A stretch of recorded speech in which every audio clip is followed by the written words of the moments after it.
Hello दोस्तों, Jai Hind. This is Amita. Welcome to study with Anuraj.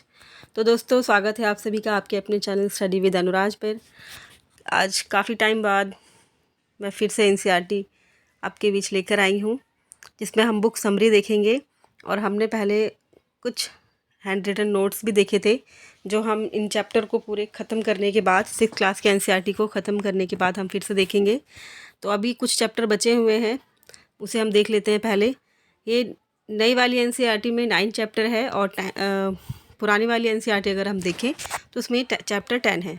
तो चलिए बिना किसी देरी के स्टार्ट करते हैं चैप्टर 9, जिसका नाम है नए साम्राज्य और राज्य। लास्ट चैप्टर था हमारा व्यापारी, राजा और तीर्थयात्री, जिसमें हमने व्यापारियों के बारे में पढ़ा था, राजाओं को और तीर्थयात्रियों के बारे में देखा था। तो चलिए इस चैप्टर में हम देखते हैं नए साम्राज्य और राज्य के बारे में। पहले यहाँ पर एक छोटी सी स्टोरी दी गई है। अरविंद राजा बना।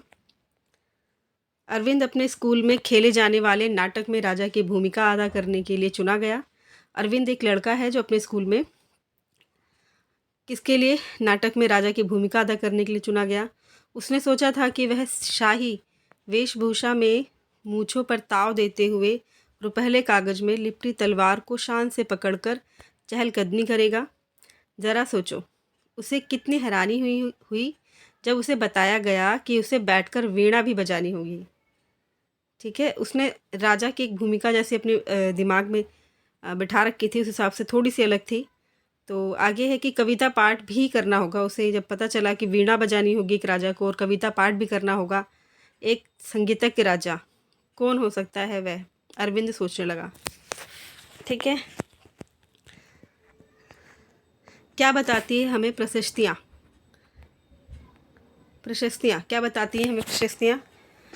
दरअसल अरविंद गुप्त वंश के प्रसिद्ध राजा समुद्रगुप्त की भूमिका अदा करने जा रहा था। किसकी? जो कि गुप्त वंश के प्रसिद्ध राजा थे समुद्रगुप्त, उसकी भूमिका अदा करने के लिए उनको रोल मिला था अरविंद को। और समुद्रगुप्त के बारे में हमें इलाहाबाद के अशोक स्तंभ पर खुदे एक लंबे अभिलेख से पता चलता है। किससे? अशोक स्तंभ पर खुदे एक अभिलेख से पता चलता है। किसके बारे में? समुद्रगुप्त के बारे में। एक एक क्वेश्चन के एक नंबर के क्वेश्चन यहाँ पे पुटअप हो जाते हैं, इसलिए चैप्टर को ध्यान से पढ़ना बहुत ही आवश्यक है। चलिए आगे देखते हैं। इसकी रचना समुद्रगुप्त के दरबार में कवि व मंत्री रहे हरिसेन द्वारा एक काव्य के रूप में की गई थी। किसके द्वारा? समुद्रगुप्त के दरबार में एक कवि थे और मंत्री भी थे हरिसेन, उनके एक काव्य के रूप में की गई थी। यह एक विशेष किस्म का अभिलेख है जिसे प्रशस्ति कहते हैं। प्रशस्ति क्या है? ये एक तरह का अभिलेख ही है। ठीक है, यह एक संस्कृत शब्द है। प्रशस्ति क्या है? संस्कृत शब्द है जिसका अर्थ होता है प्रशंसा। ठीक है, प्रशस्तियाँ लिखने का प्रचलन पहले भी होता था। जैसे तुमने अध्याय 8 में गौतमीपुत्र श्री सातकर्णी की प्रशस्ति के बारे में पढ़ा, परंतु गुप्त काल में इनका महत्व और बढ़ गया। ठीक है, समुद्रगुप्त की प्रशस्ति आओ देखें। समुद्रगुप्त की प्रशस्ति हमें क्या बताती है? कवि ने इसमें राजा की एक योद्धा, युद्धों को जीतने वाले राजा, विद्वान तथा एक उत्कृष्ट कवि के रूप में भरपूर प्रशंसा की है। यहाँ तक कि उसे ईश्वर के बराबर बताया गया है। प्रशस्ति में लंबे लंबे वाक्य दिए गए हैं। यहाँ वैसे ही एक वाक्य का अंश दिया गया है। देखिए, ये एक प्रशस्ति का एक नमूना है बुक में जो दिया गया है। जिनका शरीर युद्ध मैदान में कुठारों, कुल्हाड़ियों, तीरों, भालों, बर्छों, तलवारों, लोहे की गदाओं, नुकीले तीरों तथा अन्य सैकड़ों हथियारों से लगे घावों के दाग से भरे होने के कारण अत्यंत सुंदर दिखता है। ठीक है, ये वर्णन तुम्हें उस राजा के बारे में बताता है, जिस राजा किस प्रकार युद्ध लड़ते थे उसके बारे में बताता है। ठीक है, अगर तुम मानचित्र 7 89 में है, अभी दिखाऊंगी मैं आपको, को गौर से देखो तो पाओगे। वेट, 89 को गौर से देखो तो पाओगे कि एक क्षेत्र को हरे रंग से रंगा गया है। तुम्हें पूर्वी समुद्र तट के साथ साथ एक क्रम में लाल बिंदु दिखेंगे। उसी तरह कुछ क्षेत्र बैंगनी और नीले रंग के भी मिलेंगे। यह मानचित्र इस प्रशस्ति में प्राप्त जानकारियों के आधार पर बनाया गया है। किसके द्वारा? जो प्रशस्ति मिली है उनकी जो जानकारियों के आधार पर ये मानचित्र बनाया गया है। हरिसेन 4 विभिन्न प्रकार के राजाओं और उनके प्रति समुद्रगुप्त की नीतियों का वर्णन करते हैं। पहला, मानचित्र में हरे रंग का क्षेत्र आर्यवर्त के उन 9 शासकों का है जिन्हें समुद्रगुप्त ने हराकर उनके राज्यों को अपने साम्राज्य में मिला लिया था। किसने? समुद्रगुप्त ने हराकर के राज्यों को, उनके जो राज्य थे उनको अपने साम्राज्य में मिला लिया था। ठीक है, मानचित्र में जो हरा रंग है वो दिखाता है। तो इसके बाद दक्षिणापथ के 12 शासक आते हैं। दक्षिणापथ के 12 शासक आते हैं। इनमें से कुछ की राजधानियों को दिखाने के लिए मानचित्र पर लाल बिंदु दिए गए हैं। इन सब ने हार जाने पर समुद्रगुप्त के सामने समर्पण किया था। समुद्रगुप्त ने फिर उन्हें फिर से शासन करने की अनुमति दे दी थी। जब उन्होंने समर्पण कर दिया था तो फिर उनको अनुमति मिल गई थी शासन करने की। पड़ोसी देशों का आंतरिक घेरा बैंगनी रंग से रंगा गया है। पड़ोसी देश को इसमें बैंगनी रंग से दिखाया गया है। इसमें असम, तटीय बंगाल, नेपाल और उत्तर पश्चिम के कई गढ़ या संघ आते थे। ये समुद्रगुप्त के लिए उपहार लाते थे, उनकी आज्ञाओं का पालन करते थे तथा उनके दरबार में उपस्थित हुआ करते थे। ठीक है, आगे देखते हैं। बाह्य इलाके के शासक जिन्हें नीले रंग से रंगा गया है संभवतः कुषाण तथा शक वंश के थे। इनमें श्रीलंका के शासक भी थे। इन्होंने समुद्रगुप्त की अधीनता स्वीकार की और अपनी पुत्रियों का विवाह भी इससे किया था। ठीक है, किसके बारे में दिया गया है? समुद्रगुप्त की अधीनता स्वीकार की जिन शासकों ने और अपनी पुत्रियों का विवाह भी किया, उनके बारे में नीले रंग से रंगा गया है। चलिए अब मानचित्र देख लेते हैं। देखिए यहाँ पे लाल रंग से, ठीक है,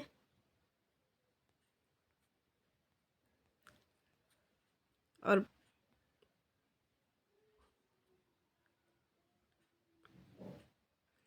गुप्त वंश द्वारा जीते गए क्षेत्र, नगर दिखाए गए हैं लाल रंग से। ठीक है, और काले रंग से उसके नगर दिखाए गए हैं। आगे चलते हैं। वंशावलियाँ क्या थी? नेक्स्ट है वंशावलियाँ। अधिकांश प्रशस्तियाँ शासकों के पूर्वजों के बारे में भी बताती हैं। ठीक है, और ये प्रशस्ति भी समुद्रगुप्त के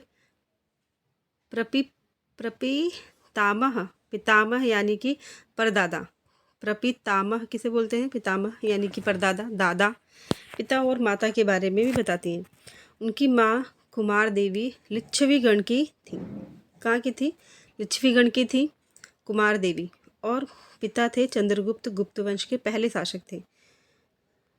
जिन्होंने महाराजाधिराज जैसी बड़ी उपाधि धारण की। समुद्रगुप्त ने भी ये उपाधि धारण की थी। उनके दादा और परदादा का महाराजा के रूप में ही उल्लेख है। इससे ये आभास मिलता है कि धीरे धीरे इस वंश का महत्व बढ़ता गया था।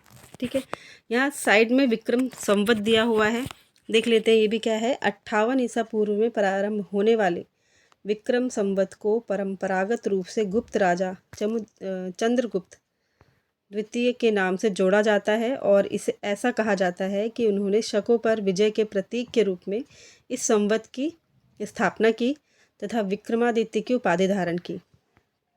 कौन सा संवत? विक्रम संवत, 58 ईसा पूर्व में प्रारंभ। ठीक है जी, आगे देखते हैं। इन उपाधियों को महत्व के हिसाब से सजाओ और राजा, महाराजा, धीराज, महाराजा। समुद्रगुप्त के बारे में हमें उनके बाद के शासकों जैसे कि उनके बेटे चंद्रगुप्त द्वितीय की वंशावली, पूर्वजों की सूची में भी जानकारी मिलती है। उनके बारे में अभिलेखों तथा सिक्कों से पता चलता है। उन्होंने पश्चिम भारत में सैन्य अभियान में क्या किया था? अंतिम शासक कौन थे? अंतिम शासकों को परास्त किया था। बाद में ऐसा विश्वास किया जाने लगा कि उनका दरबार विद्वानों से भरा था। उनमें कुछ के बारे में भी जानकारी अध्याय 10 में मिलेगी। ठीक है, आगे चलते हैं। हर्षवर्धन तथा हर्षचरित के बारे में देखते हैं। हर्षवर्धन, जिस तरह गुप्त वंश के शासकों के बारे में अभिलेखों तथा सिक्कों से पता चलता है, उसी तरह कुछ शासकों के बारे में उनकी जीवनी से पता चलता है। ऐसे ही एक राजा हर्षवर्धन थे जिन्होंने करीब 1400 साल पहले शासन किया। उनके दरबारी कवि बाणभट्ट ने संस्कृत में उनकी जीवनी हर्षचरित लिखी। किसने लिखी हर्षचरित? बाणभट्ट ने। किस में लिखी थी? संस्कृत में। ठीक, उसमें हर्षवर्धन की वंशावली देते हुए उनके राजा बनने तक का वर्णन है। चीनी तीर्थयात्री ह्वेन-त्सांग, जिनके बारे में तुमने अध्याय 8 में पढ़ा है, काफ़ी समय के लिए हर्ष के दरबार में रहे। उन्होंने वहाँ जो कुछ देखा उसका विस्तृत विवरण दिया है। हर्ष अपने पिता के सबसे बड़े बेटे नहीं थे। कौन? हर्ष जो हैं वो अपने पिता के सबसे बड़े बेटे नहीं थे।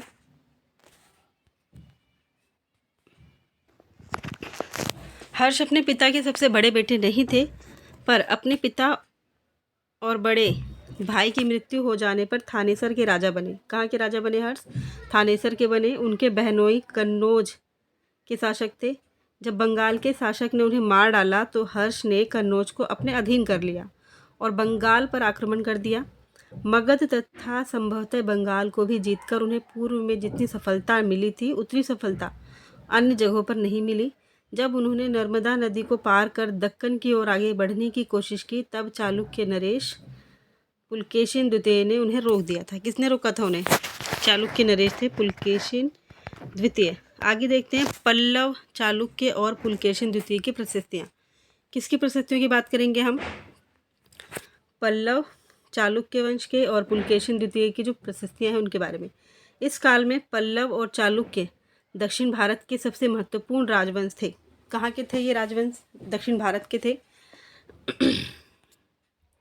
पल्लवों का राज्य उनकी राजधानी कांचीपुरम के आसपास के क्षेत्रों से लेकर, पल्लवों के जो राज्य की और उनकी राजधानी थी वो कांचीपुरम के आसपास के क्षेत्रों से लेकर कावेरी नदी के डेल्टा तक फैला था, जबकि चालुक्यों का राज्य कृष्णा और तुंगभद्रा नदियों के बीच में था। किसका? चालुक्यों का जो राज्य था वो कृष्णा और तुंगभद्रा नदियों के बीच स्थित था। चालुक्यों की राजधानी ऐहोल थी और यह एक प्रमुख व्यापारिक केंद्र था।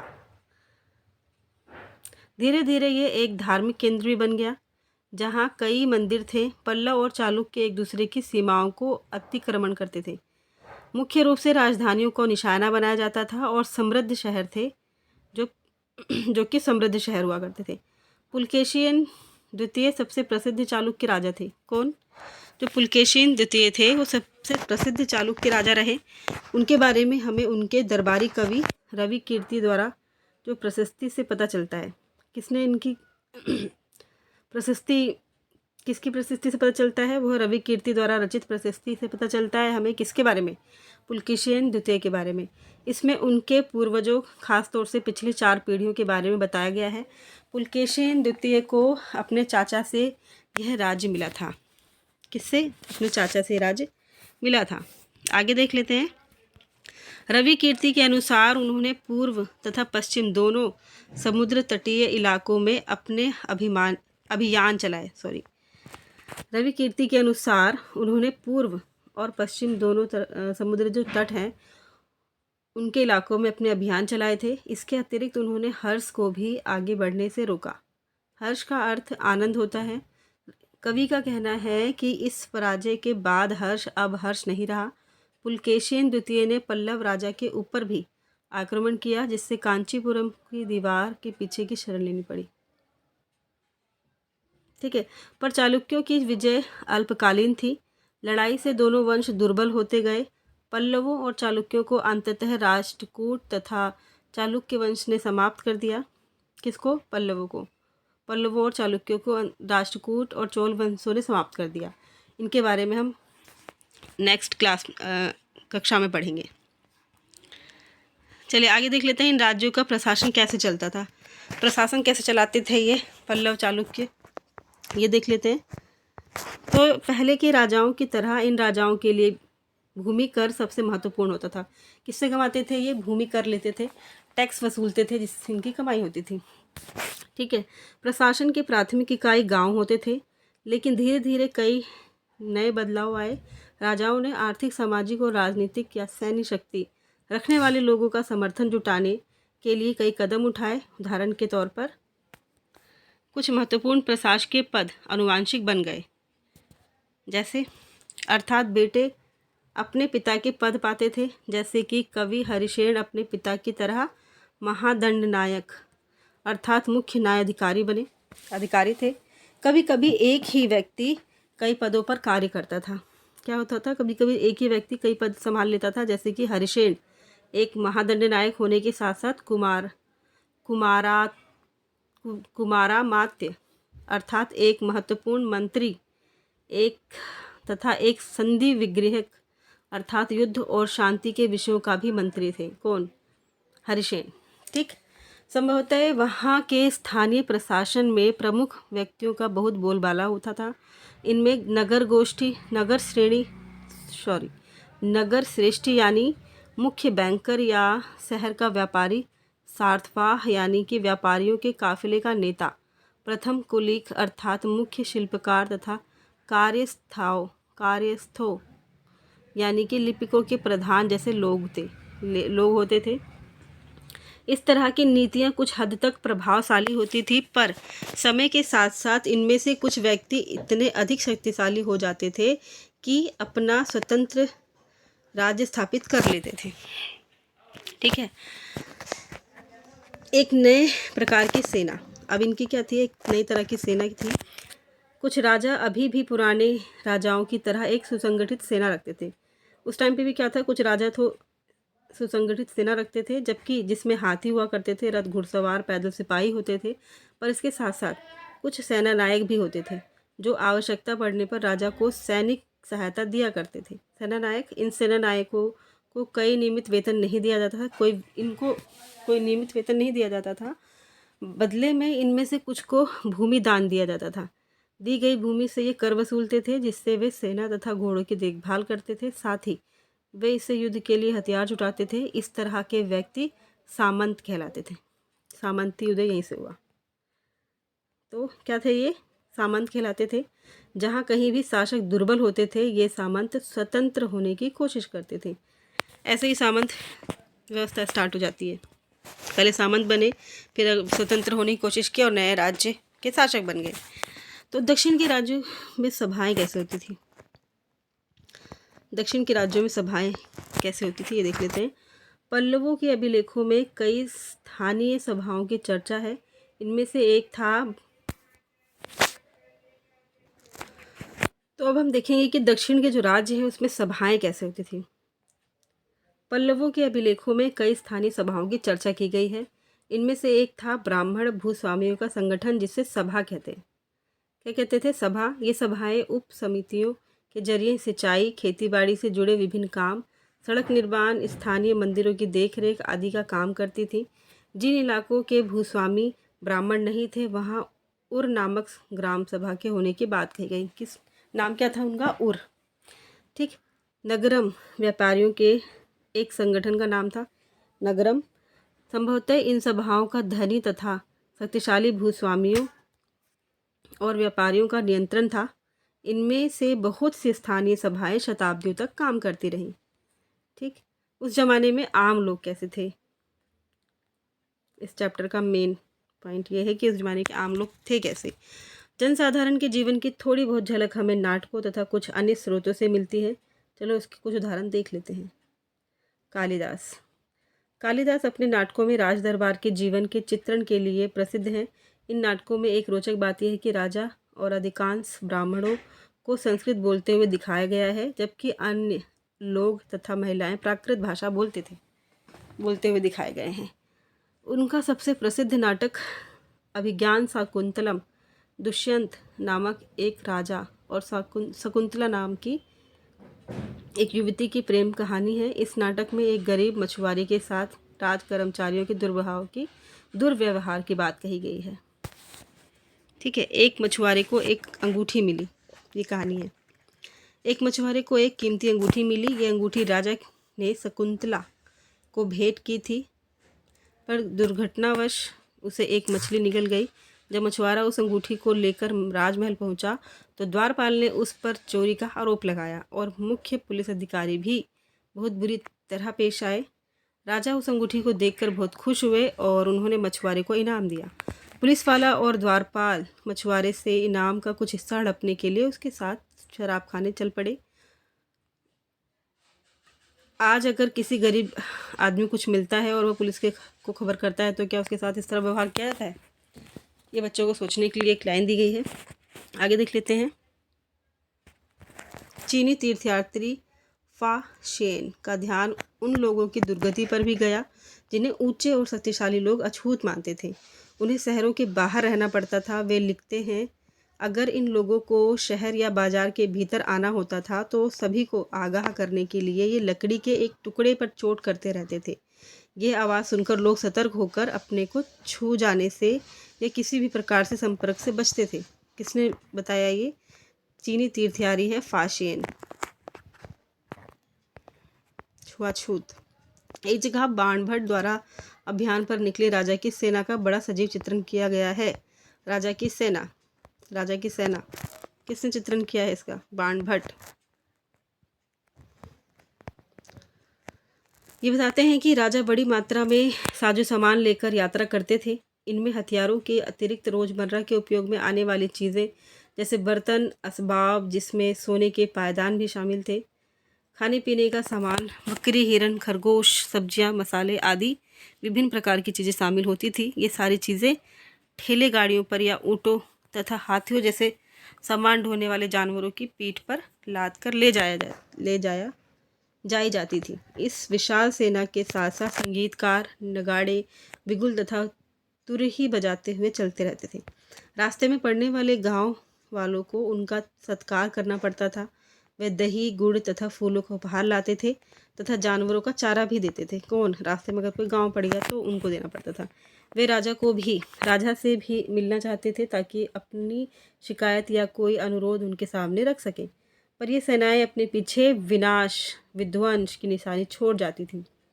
अक्सर गांव वालों के चौपड़ियाँ हाथी कुचल डालते थे और व्यापारियों के काफिलों में जूते बैल इस हलचल भरे माहौल से डरकर भाग खड़े होते थे। बाणभट्ट लिखते हैं, पूरी दुनिया धूल के गर्त में डूब